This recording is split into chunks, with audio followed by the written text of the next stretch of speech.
Hey everyone, मैं हूं खुशबू। आज फिर से लाए मैं आपके लिए एक न्यू वीडियो। आज के इस वीडियो में मैं आपको बताऊंगी, जैसा कि मैंने आईपीसी के अभी सेक्शन 1 से लेकर मैंने आपका सेक्शन 30 तक क्लियर कर दिया है। एंड जो भी जिसने भी प्रीवियस वीडियोस ना देखो, मैंने उसका लिंक डिस्क्रिप्शन में प्रोवाइड किया हुआ है। आप वहाँ से जाके मेरे प्रीवियस वीडियोस देख सकते हैं, जिसमें मैंने 1 से लेकर सेक्शन 30 तक क्लियर कर दिया है पूरा अकॉर्डिंग टू बेयर एक्ट। अभी जो मैं आईपीसी आपकी क्लियर कर रही हूँ वो according to bare act clear कर रही हूँ, यानी कि बेयर एक्ट को ईजी तौर पे समझने के लिए। लेकिन अगर किसी को ये भी हो कि मैं बुक वाइज भी इसको पढ़ाऊँ, तो मैं बिल्कुल पढ़ाऊँगी। जैसे ही ये कंप्लीट हो जाएगी तो मैं बुक वाइज भी रीड कराऊँगी। और अगर आप चाहते हैं कि मैं अदर सब्जेक्ट पे भी बेयर एक्ट के अकॉर्डिंग वीडियोस बनाऊँ, तो प्लीज़ आप मुझे कमेंट सेक्शन में ज़रूर बताइएगा। सो चलिए स्टार्ट करते हैं, लेट नहीं करते हैं। और अगर आपको पूरा वीडियो देखते हैं तो आपके लिए बहुत हेल्पफुल होगा, क्योंकि मैं इसमें आपका 31 से क्लियर करूँगी। सो चलिए स्टार्ट करते हैं। देखिए, पहला जो मैंने 30 तक क्लियर कर दिया था, उसके बाद आता है आपका 31, जो कि है विल। विल आपने अक्सर सुना होगा। पहले तो मैं देख लेती हूँ बेयर एक्ट में क्या लिखा है कि बिल शब्द किसी भी वसीयत दस्तावेज का घोतक है। घोतक यानी कि इन्फॉर्मर, जैसा कि मैंने आपको बताया था।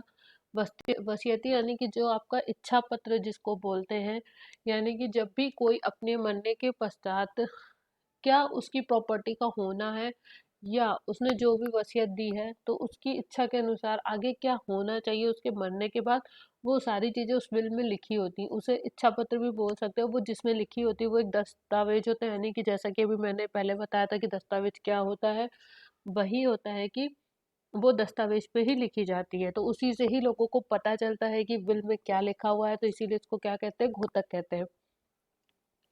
उसके बाद आता है सेक्शन नंबर 32। कार्यों का निर्देश करने वाले शब्दों के अंतर्गत अवैध लोप आता है। लोप यानी कि किसी चीज को छुपाना, इंग्लिश में ओमिशन बोलते हैं। अवैध यानी कि इलीगल। कार्यों का निर्देश करने वाले यानी कार्यों को बताने वाले एक तरीके से शब्दों। अब हम पढ़ते हैं इसमें क्या लिखा हुआ है। अकॉर्डिंग टू बेरेक्ट, जब तक कि संदर्भ से तत्प्रतिकूल आशय प्रतीत न हो, इस संहिता के हर भाग में किए गए कार्यों का निर्देश करने वाले शब्दों का विस्तार अवैध लोगों पर भी है। अब सबसे पहले तो हम ये समझेंगे कि ये अवैध लोप होता क्या है। फॉर एग्जाम्पल, कि अगर कोई भी पर्सन है और वो जानबूझ के किसी बात को छुपा रहा है जो कि इलीगल है और जो उसे बतानी चाहिए, यानी कि जो काम उसे करना चाहिए तब भी वह उस काम को छुपा रहा है, तो वो किस में आएगा, आपका अवैध लोप में आएगा। जैसे कि अगर कोई पुलिस वाला है और वो किसी कैदी को बहुत मार रहा है, बहुत मार रहा है, बहुत मार रहा है, जो कि उसके राइट्स नहीं है इतना मारने के, और दूसरा सिपाही खड़ा होकर देख रहा है वहां पे, फिर भी वो वहां पे कुछ नहीं बोला है, ना ही उसकी कंप्लेन कर रहा है, तो वो क्या हो गया, एक तरीके से अवैध लोप हो गया। उसके बाद आता है सेक्शन नंबर 33, जो कि कहता है कार्य। कार्य शब्द कार्यवली का घोतक उसी प्रकार से जिस प्रकार से एक कार्य का।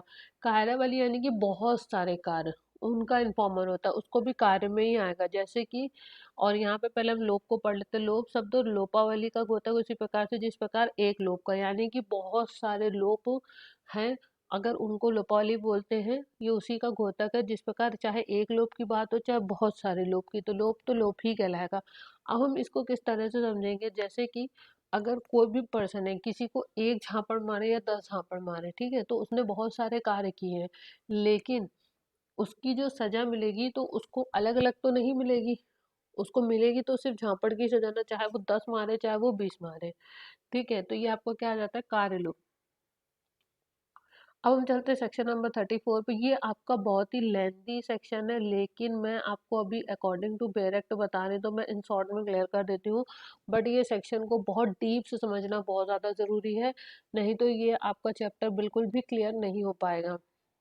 चलिए हम सबसे पहले देखते हैं, सामान्य आशय को अग्रसर करने में कई व्यक्तियों द्वारा किए गए कार्य। यानी कि जब भी कई लोग होते हैं और जब वो कुछ ऐसा उनका क्रिमिनल इंटेंट होता है, यानी कि उनका कुछ ऐसा आपराधिक आशय होता है, तो उसमें क्या होता है, उन सबका जो कॉमन एक आशय होता है वो एक कॉमन होता है। ठीक है, यानी कि जब भी वो कोई काम करने जाते हैं, किसी भी काम को कई व्यक्तियों द्वारा किया जाता है, तो उनका जो इंटेंशन है वो कॉमन होना चाहिए।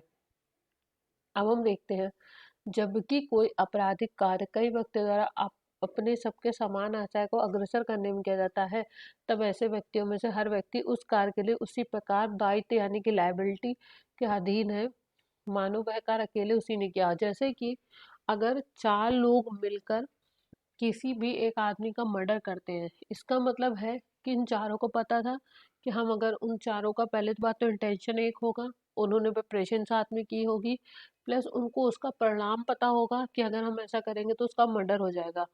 एंड अगर उन चारों के मर्डर करने के बाद वो चार गायब हो जाते हैं और उनको जब कोई देखता है तो देखने में ऐसा ही लगेगा ना कि हाँ, उनका किसी ने, किसी एक पर्सन ने मर्डर किया, जब तक ये पता ना चले कि उसके पीछे चार लोग इन्वॉल्व थे। अब इसके कई सारे एलिमेंट्स भी होते हैं। देखिए, इसके एलिमेंट्स ये होते हैं कि वो काम जो है वो कई सारे लोगों के साथ होना चाहिए, प्लस उनका जो इंटेंशन है वो कॉमन होना चाहिए, और उनको क्या होना चाहिए, उन्होंने कार्य साथ में किया होना चाहिए। ठीक है, तो ये जो सेक्शन है ये आपको बहुत डीप समझना चाहिए, तभी आपको आईपीसी बहुत अच्छे से क्लियर होगी, क्योंकि इसका डायरेक्ट कनेक्शन आपका सेक्शन 302 से होता है। उसके बाद आता है आपका सेक्शन नंबर 35। जबकि ऐसा कार्य इस कारण आपराधिक है कि वह आपराधिक ज्ञान व आशय से किया गया है। यानी कि जो आपका सेक्शन 35 है, 34 आपका कॉमन इंटेंशन के बारे में बताता है, और 35 आपका ये बताता है कि कोई भी काम तब वो अपराध माना जाएगा जब पता हो कि जो भी अपराध कर रहा है उसके पास उसकी नॉलेज है और उसका इंटेंशन है, यानी कि वो काम इंटेंशन और नॉलेज के साथ किया गया है। जैसे कि अगर कोई किसी को मारता है, कभी कभी ऐसा भी होता है कोई किसी को गलती से मार देता है और उसको नहीं पता होता है कि ऐसा करने से, तो यहाँ पे नॉलेज नहीं है उसके पास। ठीक है, वहाँ नॉलेज की कमी है और इंटेंशन नहीं था। कभी कभी कोई किसी को विदाउट इंटेंशन भी मारता है। ठीक है, तो यहाँ पे बात हो रही है कि जिसको पहले से ही उस चीज़ की इंटेंशन थी या जिसको पहले से उस चीज़ की नॉलेज थी, अगर जैसे कि कोई किसी को मर्डर प्लान कर रहा है तो उसको पता है कि अगर हम इसको चाकू मारेंगे तो वो मर जाएगा। उसके बाद हम इसकी डेफिनेशन पढ़ते हैं। जब कभी भी कोई कार्य जो आपराधिक ज्ञान या आशय से किए जाने के कारण ही आपराधिक है, कोई व्यक्तियों द्वारा किया जाता है, तब ऐसे व्यक्तियों में से हर व्यक्ति जो ऐसे ज्ञान या आशय में उस कार्य में सम्मिलित होता है। इस कार्य के लिए उस प्रकार दायित्व के अधीन होगा मानो वह कार्य उस ज्ञान या आशय से अकेले ही किया गया हो। मतलब कि यहाँ पे भी ऊपर 34 में कॉमन इंटेंशन की बात हो रही थी, तब भी यही कहा जा रहा था कि कोई भी काम हुआ है तो वो देखने में ऐसा लगे कि वो कई व्यक्तियों द्वारा किया, एक ही व्यक्ति द्वारा किया गया, लेकिन होता कई व्यक्तियों द्वारा। अब यहाँ पे एक चीज और एडिशन कर दी गई है, एडिशनल हो गई है कि उसमें नॉलेज और इंटेंशन दोनों का होना बहुत ज़्यादा ज़रूरी है, तभी वो काम क्या माना जाएगा, आपराधिक माना जाएगा। अब उसके बाद आता है आपका सेक्शन नंबर 36। सेक्शन नंबर 36 में सबसे एक इम्पॉर्टेंट चीज़ है,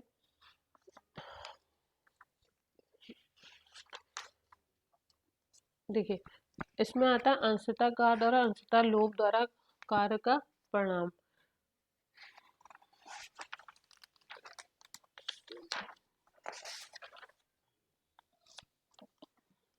ठीक है, इसमें क्या आता है कि अंशतः कार्य द्वारा, अंशतः लोभ द्वारा कारित परिणाम, यानी कि थोड़ा कार्य लोभ और थोड़ा लोभ। जहाँ कहीं किसी भी कार्य द्वारा, किसी लोभ द्वारा किसी परिणाम को कारित किया जाना या उस परिणाम को कारित करने का प्रयत्न करना अपराध है, वहाँ यह समझा जाना है कि उस परिणाम का अंशतः कार्य, यानी कि अंशतः यानी कि थोड़ी चीज की बात की जाता है, कार्य तो अंशतः लोभ द्वारा कारित किया जाना ही अपराध है। जैसे कि का या को भोजन देने का अवैध रूप से लोभ करके, यानी कि अगर आप किसी को भोजन नहीं दोगे तो आपको पता है कि वो आदमी मर जाएगा।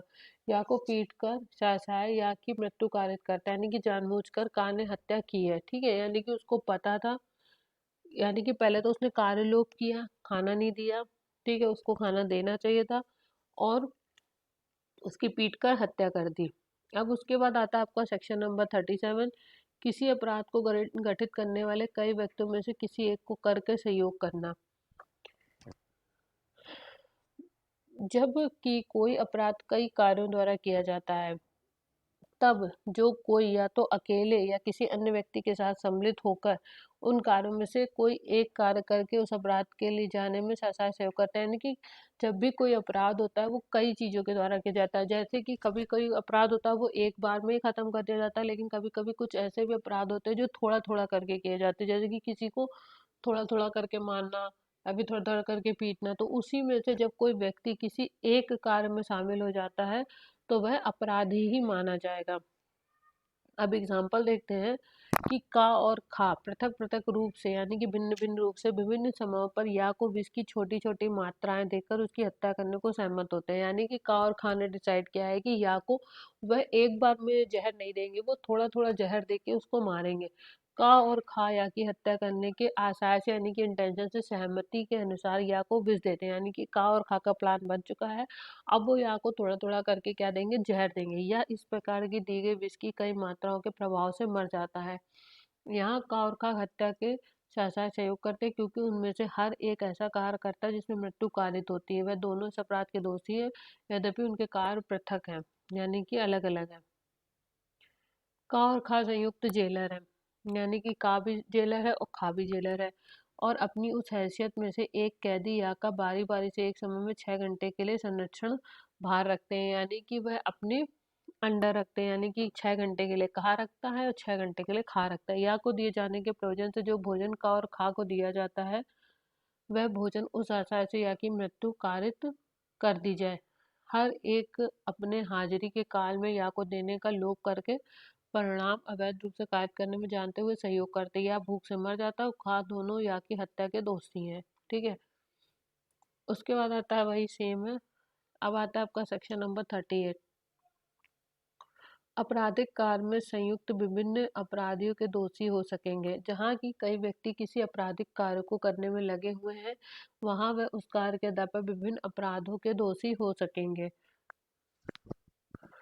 अब यहाँ पे हम देखते हैं, पहले तो बात हो रही है जहाँ की कई व्यक्ति किसी आपराधिक कार्य को करने में लगे, यानी कि बहुत सारे व्यक्ति। अभी जैसे कॉमन इंटेंशन में था कि कई व्यक्ति का होना जरूरी होता है, उसी तरीके से यहाँ भी कई व्यक्तियों की बात करी जा रही है कि कई व्यक्ति कार्य में लगे हुए हैं, उस कार्य के आधार पर विभिन्न अपराधों के दोषी हो सकेंगे। यानी कि जैसे कि किसी ने मृत्यु करी है, किसी ने उसको पीटा है, तो जिसने पीटा पीटने का दोषी होगा। उसी तरीके से हम पहले एग्जाम्पल समझते हैं कि जैसे कि पहले तो मैं समझा दूं डेफिनेशन। कई व्यक्ति कई कार्य कर रहे हैं, ठीक है, यानी कि कोई कई सारे आपराधिक कार्य कर रहे हैं, तो जिसने जो जो अपने हिस्से का काम किया होगा, वो उस हिसाब से पर्टिकुलर उस चीज के लिए क्या होगा, पनिशेबल होगा। का गंभीर प्रकोपन की ऐसी परिस्थितियों के अधीन या पर आक्रमण करता है, यानी कि गंभीर प्रकोपन बहुत ज्यादा गुस्सा करता है कि या का उसके द्वारा वध किया जाना केवल ऐसा आपराधिक मानव वध है जो हत्या की कोटि में नहीं आता है। खा जो यहाँ पे वैमनस्य रखता है और उसका वध करने के इंटेंशन से प्रकोपन के वशीभूत न होते हुए या वध करने में का की सहायता करता है। यानी कि का की खा ने सिर्फ सहायता करी, यद्यपि का और खा दोनों या की मृत्यु कार्य करने में लगे हुए, तो खा हत्या का दोषी होगा और का केवल आपराधिक मानव वध का दोषी होगा। क्यों? क्योंकि जिसने जितना अपराध किया है वो सिर्फ उतने के लिए दोषी होगा, लेकिन लगे हुए हैं कई व्यक्ति। उसके बाद आता है स्वेच्छा, यानी कि खुद से, एक होता है ना खुद से, स्वेच्छा से हम लोग बोलते हैं ना, अपनी इच्छा से। उसका आता है कोई व्यक्ति किसी परिणाम को स्वेच्छा कारित करता है, यानी कि कोई भी व्यक्ति अपनी इच्छा से कोई परिणाम काम करता है, तब ये कहा जाता है कि जब वह उसे उन साधनों द्वारा कारित करता है जिनके द्वारा उसे कारित करने का इंटेंशन था, यानी कि उसको पता था। जैसे कि अभी मैंने पहले पहले बताया था कि अगर मुझे पता है कि कोई भी व्यक्ति चाकू से मारने पे मर जाएगा और मैं उस ऑब्जेक्ट का यूज करते हूँ, ठीक है, साधना कारित कर रहा था, तो जिन साधनों को काम में लाते समय वह जानता था कि विश्वास करने का कारण लगता था कि उसका कारित करना संभव है। अब जैसे इसमें एग्जाम्पल लिखा हुआ है कि का लूट को सुकर बनाने के प्रयोजन से एक बड़े नगर के एक बसे हुए ग्रह में रात को आग लगाता है। इस प्रकार एक व्यक्ति की मृत्यु कारित कर देता है। यहाँ का आशय भले ही मृत्यु कारित करने का ना रहा हो, वह दुखद भी हो कि उसके कार से मृत्यु कारित हुई है, तो भी वह यह जानता था कि संभवतः वह मृत्यु कारित कर दे, तो उसे स्वेच्छा मृत्यु कारित की है। यानी कि उसको पता था कि कोई ना कोई तो घर में जरूर होगा, भले वो जानता था, लेकिन उसको आग लगाने से पहले ये चीज सोचनी चाहिए था, उसको कुछ और करना चाहिए था। ठीक है, तो यहाँ पे क्या हुआ, स्वेच्छा मृत्यु कारित की है उसने। तो ये था आपका सेक्शन नंबर 35, 39। अब आपको आता है अपराध। अपराध तो आपको पता ही है क्या होता है, ठीक है, क्राइम आपका एक तरीके से। इस धारा के खंड 2, 3 में वर्णित इसमें दिया गया है कि कौन कौन से सेक्शन है, ठीक है, जो विधि द्वारा पनिशेबल है, जिसके बारे में बताया गया है। तो इसमें आपको दंड भी मिलता है, कारावास भी मिलता है। दंड आपको किस तरह मिलता है, कारावास भी मिलता है, जुर्माना भी मिलता है, ठीक है। तो कुछ जुर्माने के साथ भी हैं, कुछ जुर्माने के बिना भी दंड है। तो ये तो आपको तभी क्लियर होगा जब आप one by one punishable offence को पढ़ते जाएंगे, क्योंकि अभी तो हम डेफिनेशन समझ रहे हैं।